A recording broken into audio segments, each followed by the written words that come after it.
How many times have you clicked on a Gamify live video only to realize that they all say the same thing? Set a goal, use a system, and work towards it. That's good advice until you notice that life isn't a linear game. Circumstances make you drop every system you made and be back at level 1. So what if I told you they all got it wrong? Let me explain. When you say life is a video game, we actually mean the opposite thing, because a simple game has rules you must follow to win. A complex one adds more elements, power systems, lore, freedom, and it starts to resemble life itself, which means a game is an imitation of life. Why is this crucial to know? Practically everyone at this time is approaching life like a simple game. Self-help this, maxing that, but life is really complicated. Someone else made the rules, and there is no straight path. So we must treat it like a massive open world game. And what even makes intricate games so similar to life? Let me tell you your story. It is the day you are born, and you're already given your starter deck of cards, which covers family, environment, and genetics. A few years later, you learn how to talk, and you immediately get introduced to social games. When you don't behave,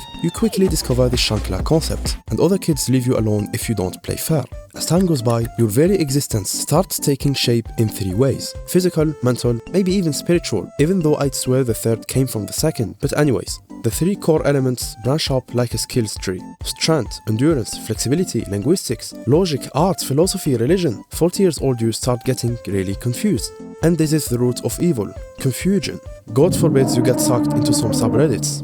And if you don't, you catch the intermediate fallacy. It's when you can't make sense of your progress. Yeah, I made this up. Don't fret, video games come to save the day. No, I'm not talking about playing games. Video games got it right. They give you a map, a quest, an idea, and rewards. So the Gamify life shenanigans boil down to simplify chaos.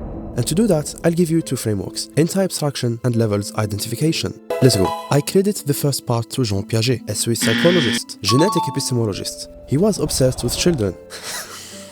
He was obsessed with how children formulate their knowledge structure. As a constructivist, he believed that humans build their own representation of the world gradually, and to him life works like a sequence of games we learn to play. Jean Piaget was arguably the earliest pioneer of life gamification, thus making him our best target. I'm gonna skip the details, because as psychologists you definitely do not know about, already covered it in a lecture.